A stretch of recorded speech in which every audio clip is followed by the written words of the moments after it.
Hey everyone, this is Kaz of Kaz-Magic. Thank you for tuning into another video on my YouTube channel. So in today's video, I'm going to talk about Inktober. So yes, this is actually one of the artwork that I've gotten done like not too long ago. And of course, it's not an official Inktober artwork, but this is just a good idea of what to expect from it. And there are some of us that have actually done Inktober for quite a good few years. There are some of us that have never done Inktober. So for those of you that have never done Inktober, I'm here to explain to you in this video on how you can actually get started from scratch on just doing Inktober. Alright, so first things first here is that you want to make sure that you have the proper tools when it actually comes to making an artwork for Inktober. Now keep in mind that you don't necessarily need all of these materials just to create something for Inktober. What you can actually do is just start off with a simple sketch book or sketch pad and just some simple markers or ink pens. Now some of these tools I've actually collected over time, like Indian ink, Copic markers, of course there's some Blick markers down here, then you got the paintbrush.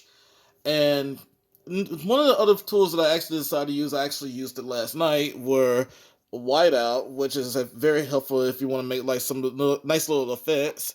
Or you can actually pick up a Sharpie marker, which is actually a white blank one. I've actually used it last night as well, and they're both very helpful for when you want to just add like little stars or any other kind of little effect to actually really kind of just really make some nice, neat little effects. I'm not sure exactly how to really explain that. But anyway, as I was saying before, you don't necessarily need all of these tools. And for me, when I was a beginner, I actually started off with just a sketch pad and just some markers and ink pens. And over time, like say years passed by, I just wanted to actually experiment with other tools. So there you have it. That's how you start off with Inktober for that. And now I'm actually going to explain to you about some of the tips of what you can do when you're actually doing Inktober. Alright, so one of the tips that I can actually give you is to go ahead and get your sketches started early as possible in order to actually make ends meet when you want to try to do all 31 days of Inktober. Yes, Inktober is 31 days of challenge of doing straight ink art. You can, however, go by the prompts that they release for Inktober, or you can actually come up with your own list and actually follow that.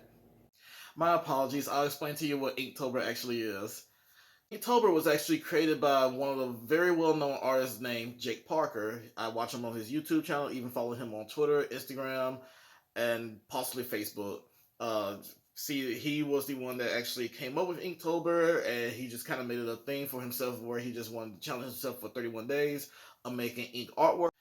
So Inktober has been a very popular challenge that has been going on for 30 years, and is actually one of my favorite challenges to be able to participate in yearly. Now, some of you may be wondering, is it required for you to do all 31 days of Inktober?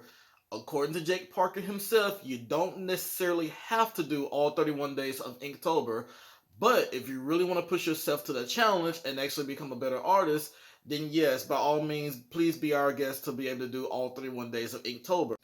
Now, if you are needing a little bit of help of actually trying to figure out what to do for Inktober, like I said earlier, you can actually go by the prompts that is the official prompt list for Inktober.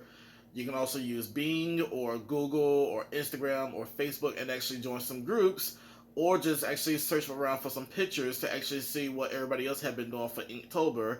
I've done that. Many other artists have done that, and it's a very helpful tool to actually use to really just get some good ideas. So there you have it, your introduction to Inktober. I wish you all the best of luck. And if you have any questions or concerns, please leave them in the comment section of this video. If you enjoyed this video, feel free to subscribe to my channel, share it, or like it. And I will see you all next time. Please take care of yourselves. Be safe.